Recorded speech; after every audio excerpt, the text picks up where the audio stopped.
دنیا ہو یا آخرت، اللہ کی محبت کے بغیر کام نہیں بنے گا، اللہ کے عشق کے بغیر کام نہیں بنے گا۔ تمہارے پیسے سے، تمہاری دولت سے کب تک کام بنے گا؟ کوئی مجھے پیسے سے جوانی لوٹا کے دکھا دے۔ رب نے جوانی میں جو تمہیں قوت دی تھی، جو تمہیں طاقت دی تھی، مجھے تم پیسے سے وہ قوت لوٹا کے دکھاؤ۔ کوئی مجھے پیسے سے محبت خرید کے دکھا دے، خوشیاں خرید کے دکھا دے۔ کوئی مجھے پیسے سے اولاد کو فرما بردار بنا کے دکھا دے۔ اور جس دولت کو تم اپنا سب کچھ سمجھتے ہو، اس دولت سے، اس پیسے سے کچھ تو کر کے دکھاؤ۔ نظریں کمزور ہو گئیں، اللہ نے آنکھوں پہ اینک چڑھا دی، اب تم مجھے پیسوں سے اینک اتار کے دکھاؤ۔ اللہ نے کانوں پہ آلے لگا دیے، مجھے پیسوں سے آلے ہٹا کے دکھاؤ۔ جوانوں، پیسہ کیا ہے؟ دولت کیا ہے؟ پیسہ تو تھوڑا سا کام آنے والا ہے۔ گھر میں لائٹیں لگی ہیں، اگر ایک ماہ کا بل نہ دیں تو کنیکشن کٹ جاتا ہے، بجلی کٹ جاتی ہے۔ مجھے بتاؤ، ہم ساری زندگی دیکھتے رہے اور دکھتے رہے، میرے کریم رب نے آج تک بل نہیں مانگا، آج تک کنیکشن نہیں توڑا ہے۔ بل تو جہاں رہ گیا، ہم تو اس مالک کا شکریہ بھی ادا نہ کر سکے۔ آپ ذرا اپنے چہرے کو دیکھیں نا، 4-5 کروڑ کا تو آپ کا یہی چہرہ ہے جو اللہ نے ہمیں فری میں دے دیا ہے۔ آپ کہیں گے شاہ جی 5 کروڑ کا ہمارا چہرہ وہ کیسے؟ میں کہوں گا تم ایک آنکھ 1 کروڑ میں بیچتے ہو؟ کہو گے نہیں شاہ جی ہم تو نہیں بیچتے۔ اتنی بڑی قیمتی آنکھ بھی بھلا کوئی بیچتا ہے؟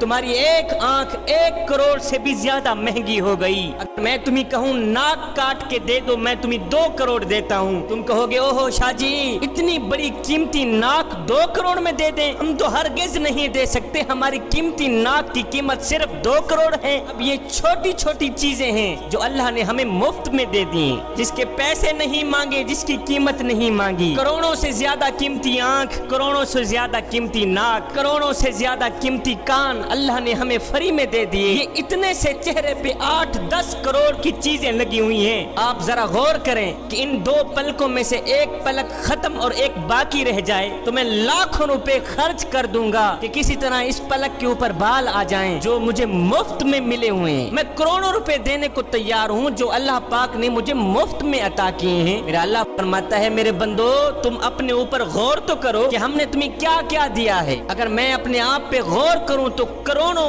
اربوں روپے کا تو اللہ تعالیٰ نے مجھے جسم عطا کیا ہے، اربوں روپے کا بدن عطا کیا ہوا ہے جس کے اللہ نے پیسے بھی نہیں لیے، قیمت بھی نہیں لی۔ جوانو، کیا حق نہیں بنتا ہمارا کہ اپنے کریم رب کا شکر ادا کیا جائے، اس کریم رب کے سامنے حاضری دی جائے، کروڑوں روپے والا چہرہ کریم رب کی ذات کے آگے سجدے میں جھکایا جائے؟ کیا یہ حق نہیں بنتا؟ اب یہ تو وہ نعمتیں ہیں جو ہمیں نظر آ رہی ہیں، جو ہماری آنکھوں کے سامنے ہیں، ہم جو روزانہ دیکھتے ہیں، یہ تو وہ نعمتیں ہیں۔ ہمیں تو سب سے بڑی نعمت کی وجہ سے اللہ کا یہ شکریہ ادا کرنا چاہیے کہ اللہ نے ہمیں اپنے کریم محبوب کا امتی بنا دیا ہے۔ شکر ادا کیوں نہ کروں اس کریم رب کا جس نے آج تک ان نعمتوں کا بل بھی نہیں مانگا۔ میرا اللہ فرماتا ہے اے میرے بندے میں تو تم سے بڑی محبت کرتا ہوں، تو بھی مجھ سے محبت کرنا۔ میرے اللہ نے حضرت سیدنا داؤد علیہ السلام کو فرمایا کہ اے میرے داؤد، یہ جو نافرمان لوگ ہیں نا، اگر انہیں پتہ چل جائے کہ میں ان سے کتنی محبت کرتا ہوں تو خشیت الہی میں آ کر ان کے جوڑ الگ ہو جائیں اور یہ میری نافرمانی ہرگز نہ کریں۔ اگر انہیں پتہ چل جائے کہ میں ان سے کتنی محبت کرتا ہوں، اے میرے داؤد، اے میرے نبی، جب میری نافرمانوں سے اتنی محبت ہے، مجھے بتاؤ فرما برداروں سے میں کتنی محبت کرتا ہوں گا، فرما برداروں سے میری محبت کا اندازہ کیسا ہوگا۔ میرے اللہ نے فرمایا اے میرے داؤد، جاؤ اپنی قوم کے نافرمان لوگوں کو خوشی کی خبر سنا دو اور فرما بردار لوگوں کو ایک بری خبر سنا دو۔ داؤد علیہ السلام کہنے لگے او میرے کریم رب، یہ آپ کیا فرما رہے ہیں؟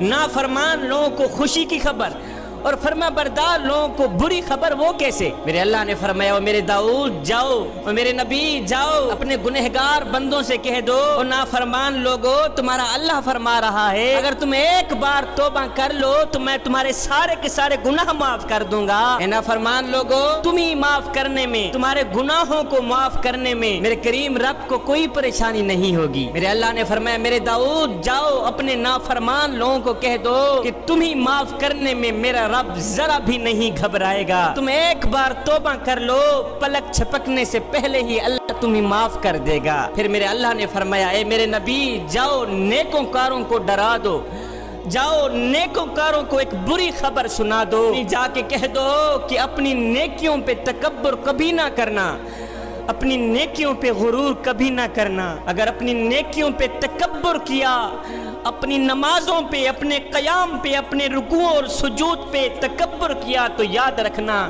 تم لوگ مارے جاؤ گے۔ میرا اللہ فرماتا ہے اے میرے بندے، میں تو تیرے انتظار میں ہوں کہ تو کب میری چوکھٹ پہ آئے گا، تو کب آ کے توبہ کر کے مجھ سے صلح کرے گا۔ جب تو توبہ کرے گا، جب تو میرے ساتھ اپنا تعلق قائم کرے گا، میرے ساتھ صلح کرے گا، تو یاد رکھنا میں رب ہو کر تیرا استقبال کروں گا۔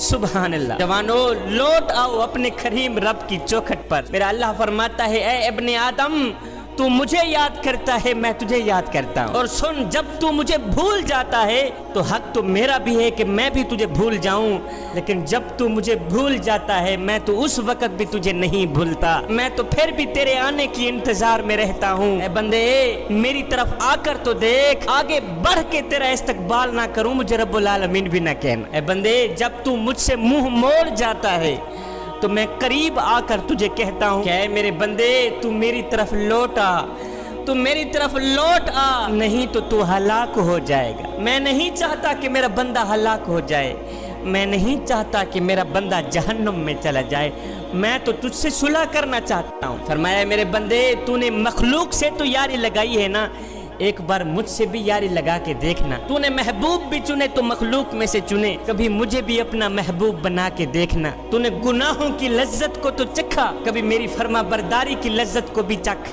تو نے راتوں کو گانے بجانے کی لذت کو تو چکھا، کبھی راتوں کی تنہائیوں میں اٹھ اٹھ کے قرآن پڑھنے کی لذت کو بھی چکھ۔ میرا اللہ فرماتا ہے اے میرے بندے، ساری کائنات تیرے سامنے حقیر ہو جائے گی، ساری دنیا تیرے سامنے حقیر ہو جائے گی، بس اگر تم میری محبت کو اپنے دل میں بٹھا لے تو۔ کبھی تم مجھ سے یاری تو لگا، کبھی تم مجھ سے دوستی تو لگا، کبھی تم مجھ سے کھرا معاملہ تو کر، پھر دیکھ میں تیرے ساتھ کیسا معاملہ کرتا ہوں۔ جب تم میرے ساتھ یاری لگائے گا، جب تو میرے ساتھ اپنا معاملہ درست کر لے گا، جب تو میرا محبوب بندہ بن جائے گا، تو پھر اے میرے بندے، تو بندہ ہو کر میرا ذکر کرے گا، میں رب ہو کر تیرا ذکر کیا کروں گا۔ اے بندے، میں تو جھانک جھانک کے دیکھتا رہتا ہوں کہ میرا بندہ کب میری چوکھٹ پہ آئے گا، میرا بندہ کب توبہ کر کے میرے ساتھ یاری لگا لے گا۔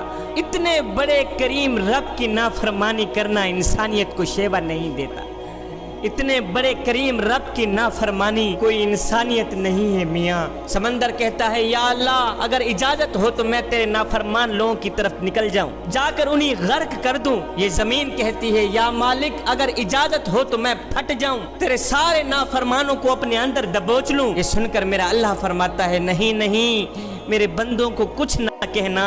میرا اللہ فرماتا ہے اگر تم نے میرے بندوں کو پیدا کیا ہے تو جاؤ انہیں ہلاک کر دو، جاؤ انہیں مٹی میں دھنسا دو، جاؤ انہیں پانی میں غرق کر دو، اگر تم نے پیدا کیا ہے تو، لیکن یہ میرا بندہ ہے، انہیں میں نے پیدا کیا ہے، لہذا درمیان میں دخل مت دو، میں اپنے بندے کی توبہ کا انتظار کر رہا ہوں۔ اے زمین و آسمان، ہم تو نظریں لگائے بیٹھے ہیں کہ کبھی تو بھٹکا واپس آئے گا، کبھی تو بھٹکا لوٹ کر آئے گا، کبھی تو توبہ کرے گا، میں کریم رب فوراً ہی قبول کر لوں گا۔ فرشتو، میں ایک دفعہ بھی نہیں کہوں گا کہ اے بندے پہلے کہاں تھا اب کیوں آیا ہے، نہیں نہیں، میں اس کی توبہ فوراً قبول کر لوں گا۔ قارون نے حضرت سیدنا موسیٰ علیہ السلام پر ایک تہمت لگائی، سیدنا موسیٰ علیہ السلام کو جلال آیا، میرے اللہ نے اجازت دے دی، میرے موسیٰ زمین تیرے تابع ہے۔ سیدنا موسیٰ علیہ السلام نے فرمایا پکڑو اس بدمعاش قارون کو، اسے زمین میں دھنسا دو۔ ایک دم زمین پھٹی، قارون گیا اندر، جب زمین کے اندر گیا تو پھر معافی مانگتا رہا، موسیٰ مجھے معاف کر دو، موسیٰ مجھے معاف کر دو۔